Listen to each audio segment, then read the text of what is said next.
Dragon Radio. I'm your host, M.L.Ruscsak. I'm here with Lisa Miller, and we're talking about healthcare consulting today.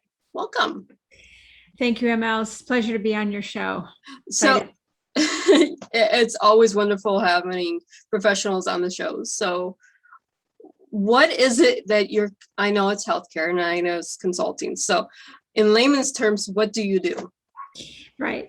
So for us and my firm, Vi Healthcare, we help hospitals improve their margins. So we do it a number of ways. We help them reduce costs, non-labor costs, which people love, right? Because we're focused on non-labor, and we support organizations who want to keep jobs, right? So we look at non-labor, and we also look at other areas for revenue improvement and other areas of process improvement. But in a nutshell, that's what we do. So layman's terms again, like buying face mask would be something that you do. Yes. Like, or finding cheaper sources. Yeah, it's a great question. So we look at everything, if you can imagine, from, like you said, buying face masks to if you're going to have surgery, have a knee replacement, or if you know someone that's had a knee replacement, those components that they use for the knee has varying degrees of cost. And so what we do is we don't look to change what the hospital uses. We look to make sure they're getting the best price. We're looking to make sure that there's not overutilization, things are paying for, they're not using. So there's all different ways, whether it's an item or a service, or maybe there's standardization. We get more standardization from the physicians. So in layman's terms, we're making sure they have the best deal, helping them with the contract. We're helping them look at utilization patterns. We're helping them look at maybe there's some things that are just off. Are there errors? And maybe there's some insights that we get from the data that helps them say, wait a minute, I didn't know we were buying so many of that. So, the foundation of all our work is data analytics, giving them those insights and giving them the wisdom to make better choices. Yeah, exactly. So it's not really for the consumer, but it is for the businesses that you come to, or am I wrong? Well, that's a great point, right? So you think, well, how does it matter for the consumer? So we actually have a new research piece coming out. It's called Why is My Hospital Bill So Expensive? And it really goes through explaining hospital bills, right? And I often say hospitals are kind of in the middle. I think they get blamed for things that unfortunately it's not their fault. And I think the medical bill, there's opportunities to improve it and have communications, and there's always ways to do things better. However, if a hospital can work on some of these cost reduction initiatives and really dig deep, not with impacting patient care, that could mean a lower cost to patients, right? Right. So for instance, if you go in for a total knee replacement, and this hospital has got just phenomenal total knee pricing, it's got low pricing, and then, part of that's covered by your insurance company, and maybe you have a 20% copay, that just trickles down. You're going to pay less. So while we don't have a direct consumer impact, we do our work. Impact our bottom line when we pay our doctor bills. Yes. And okay, so my mom had a knee replacement 2 years ago. So just to break this down, she had, it's astronomical for me because, it's pricing, but it's like $86,000 for the hospital bill. And it's not the exact number, but then you factor in the healthcare, what they paid. Then you go through, there's a lot of things on the bill that you don't always think about. Then you have the price of gauze, price of the physician, price of the medicines that we're giving, all this other stuff. And once you break it down, your job is to find the gauze, the components, the medicine, the stuff like this. This is where people actually save money. Yeah, absolutely. So that's a great example. So you got to see an itemized bill for Mhm. your mom, and the Mhm. itemized bill showed the room stay, the medicines, the gauze, the implants, all the anesthesia, the physician services. You saw that breakdown. So we look at that. It's a great example on the reverse, on the cost side, and say, okay, what does this case cost the hospital? And we benchmark that case. We do what's called surgical service line profitability analysis to understand where can they take those costs out, where should they be, right? Mhm. And that's just it's a great example of the details, because the hospitals have to buy things. The hospitals aren't, again, not the bad guys. They have to buy those gauze. Right. They have to buy the components. They pay for air, heat, that, they pay for, the physicians, the employees. So they have hard costs. And so what happens many times is that their margins are getting slimmer and slimmer, because Medicare might say, this is what I'm going to pay you for a total knee replacement. That's it. You got to figure it out. The managed care companies are doing somewhat the same. And so they've got to really be agile. They're the ones that are in the middle. So it's important why looking at cost, truly digging in deep matters. It matters, like you said to your mom. And, to get an $86,000 bill can be shocking. It is. I mean, just to get the bill, but then you look at it, and if you have the mindset, okay, a hospital is still a business, and you have to, as a business owner, I know I have hard costs. So understanding I have hard costs, why wouldn't another business, in this case, a hospital, also have hard costs?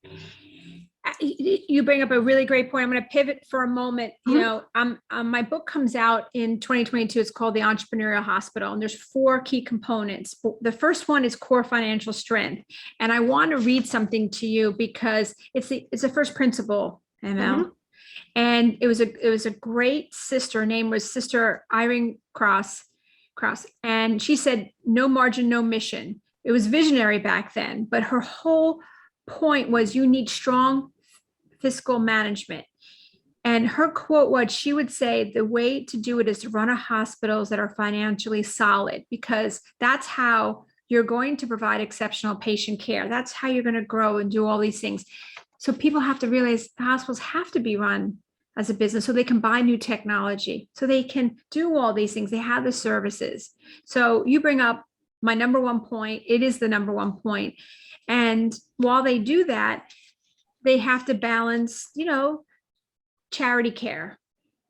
They do also, there's a good amount of their money is spent on, charity care, or, underinsured. And there's so much that they do in the communities. And yet we still kind of feel like, oh, the hospital, is making all this money. In reality, it's not the case. No, we never see, as consumers, the books of another company. That's something we don't see. It doesn't matter what your business is. We'll never see the full books of any company. That's right. So we make up numbers in our head. That's right. But at the same time, everything out there, doesn't matter if it's a hospital, a doctor's office, your grocer down the street, they're all businesses. They all have bottom lines. They all have to stay in the black. And it doesn't matter how that business is run, their bottom line isn't what we perceive it to be. You have said that so well. I think I might have to quote you. You're absolutely right. Please do. You're absolutely right. And I think, that is where the consumers got to understand that the hospitals really do walk a tight line, a smaller margin. Even now, unfortunately, with COVID and having a lot of cases be pushed out, or, closed down for a bit. They have even harder financial circumstances, and we don't get to see their books to really understand. I have to tell you, to be a CFO in a hospital these days, I think is very challenging, because they're balancing cost, profitability, where can they make other money from, and the core mission, of course, is patient care, getting patients to feel better. But if they're not financially sound, then they have to, make some challenging decisions, as terms of, do we get new capital equipment? Do we get that, that new robot, that new MRI? Do we kick a patient out because it's not profitable? It's going to eat into our bottom line because we have so many cases of the same thing and we can't treat them all. Who stays in the hospital and who doesn't? Right. Yeah, absolutely. Right. Do we have to, reduce the services we offer, and then they have to go to other hospitals. I love community hospitals. They're my favorite. I feel like they are the unsung heroes, community hospitals. And so these hospitals, they're typically standalone or maybe one or two hospitals, and they serve a community with, they're not the, enormous health system, which they serve purposes too. But these community hospitals are really just such a unique and important part of, our country, because they're serving in such unique ways, and they don't want to lessen the services. So they say, okay, well, we don't have that, we don't do spine surgeries here. You've got to go, into the city, or they move different things out. And, during COVID, we worked with a wonderful community hospital, a 200-bed community hospital, and they actually did quite a bit of different surgeries and procedures. They were very, very unique, Organized? very organized, unique, very forward thinking. But they were struggling, and we came in and we helped them. We actually took out about $3 million in cost savings. They didn't have any changes to anything they did. We just got them better pricing, contracts, some utilization opportunities, things that they shouldn't have been paying for. And they wrote us a letter, and they said the CFO took his calculator out and they counted how many jobs were saved, because during that time they were furloughing people. And this was directly impacted keeping people and keeping employees. And so I think for the consumer, as you're hearing this, hospitals work really hard. They work really hard for patients. They work really hard to get the best care services. And I think, one of the other principles I talk about in my book is really around, creating the future, innovation, frontline insights. I think people on the front lines need to share their insights and what they see, and even patients to say, here's my thought, and not just negative. Here, I have an idea for you. I was on the floor and I got a packet. I was on the children's floor and I got a packet, and it had a comb, and it looked like an adult packet, but yet you gave it to a children's floor. Maybe you don't, maybe that's a way I could save money. That happened to me, by the way. There was an adult packet when my daughter went into the hospital, no use to her at all. And, but yeah, it's weird, because when I was in hospital in 2011, and I was there in and out for a year. So I have 100 different packets of combs and brushes and stuff. I don't need 100 different, packets. I can just bring the one I had last week when I was here. It's little things like that can save a hospital a lot of money. If you think about it, if you put a price tag on that comb or on that toothbrush or on that toothpaste, ask the patients, do you need or want this in your room? If you don't need or want it, you can save, say, $1.50. I am sure it costs more than $1.50 for that package that they give you, but at the same time, it adds up.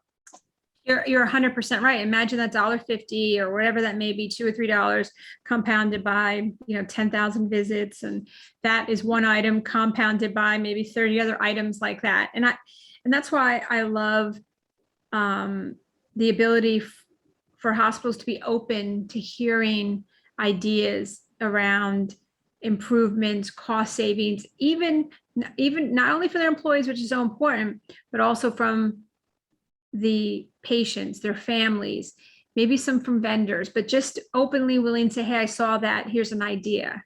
I think it takes a lot of people, and particularly the ones on the front line, somebody in the C-suite, the CFO, those people, albeit they're going to have a tremendous role in orchestrating and looking at where those trends and where those opportunities may have to be focused on.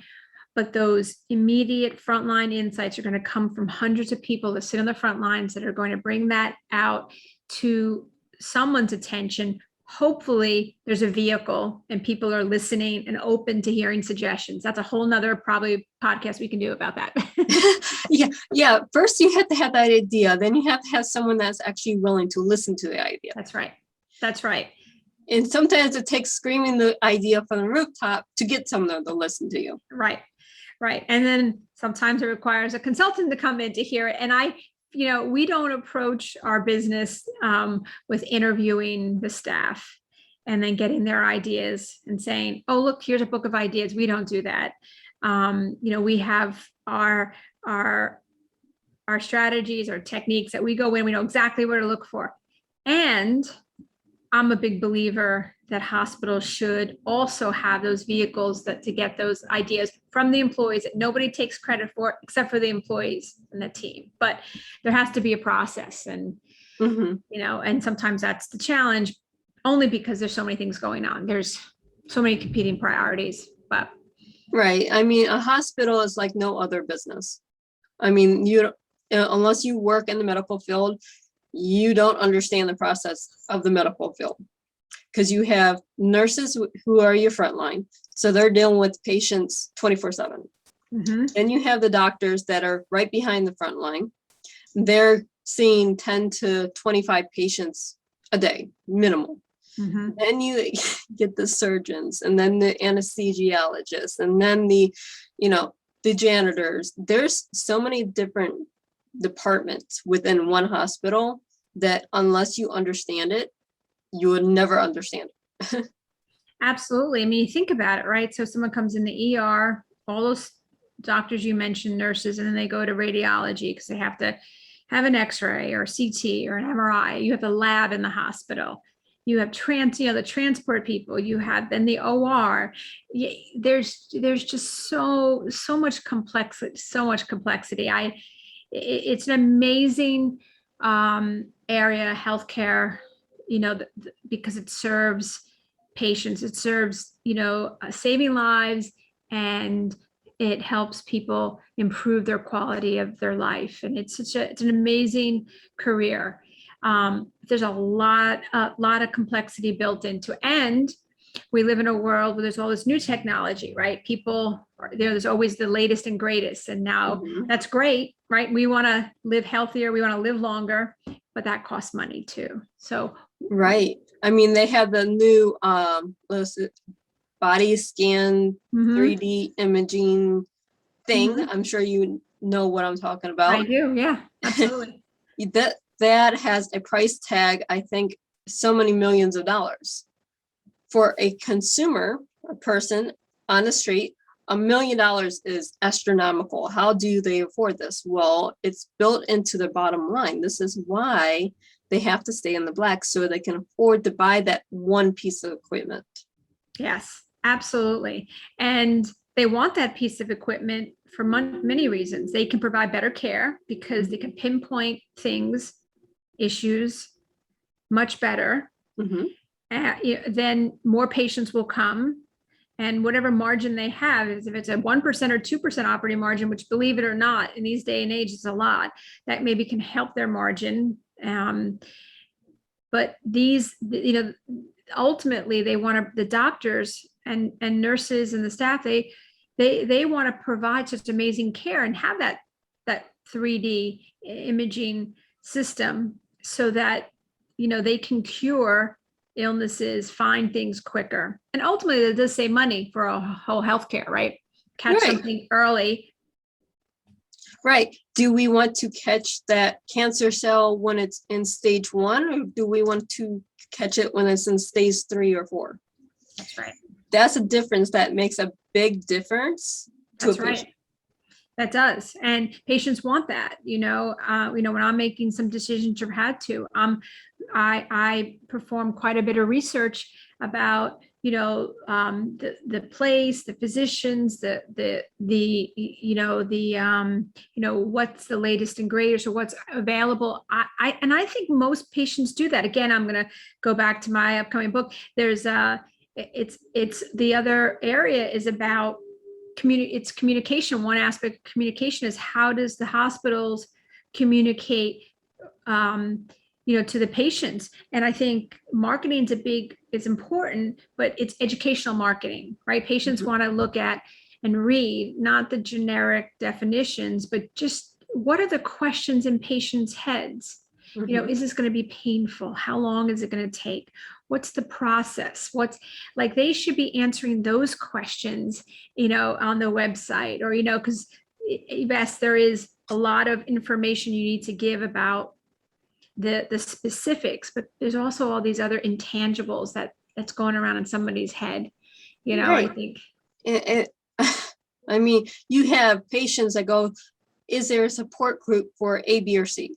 Is there, Exactly. a support group may or may not cost money for the hospital. If it's a volunteer run, then it doesn't cost money, but at the same time, printing the pamphlets or the material or lighting or, that stuff costs money. It's a great point. Absolutely. All that does cost money. And, as patients are leaving the hospital, if they've had an overnight stay and they're going through discharge, I think that is another opportunity to have such crisp, clean communication, because there's so much that goes on about medication, appointments, supplies, equipment that needs to be utilized. And there's another opportunity to, they do get discharge instructions, but what else can you give to a patient, their families? What other resource and support to help them go out back to their home successfully? And,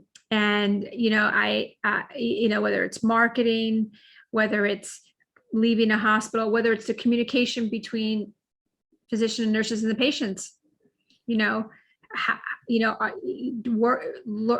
active listening is another skill, and really being able to be patient with patients, even maybe they've asked questions several times, and helping them to understand as best as possible. That is the goal for any hospital, any consumer product. We want you to understand what it is that we're selling you, basically. But your book, you said, comes out in 2022? Yes, we don't have a hard date right now, but it is probably mid 2022, hopefully earlier. It's called the Entrepreneurial Hospital. And it's really helping hospitals, or at least, the thinking is moving them from an institutionalized thinking way to an entrepreneurial thinking. And many hospitals are in the midst of doing that to one degree or another, but it's really, it's slow going. It's slow going. And it's really getting them to think a little differently, because entrepreneurs sometimes don't have a lot of resources. They have to be resourceful, right? And sometimes it's better to be resourceful than have a lot of resources. That is very true. And that, as an author, I'm sure you're finding that you have to be an entrepreneurial mindset to be an author. Yeah. Yes. I could probably ask you more about that, but it's a great point, right? Yeah, I would love for you to share. Oh, I mean, as an author, you have to be resourceful. You have to find your market. You have to find your marketing. There's not going to be a ton of resources for you. So you have to invent the resources yourself. Any entrepreneur does this. It doesn't matter if you're a big company or a first time starting with 5 employees. It's a mindset you have to learn, because otherwise you're not going to grow. Absolutely. I agree. You would be the expert there, though. Oh, I'm no expert. I just share knowledge as I find it. That's important. So where can our listeners and our viewers find you, and next year find your book? Oh, yeah. Thank you.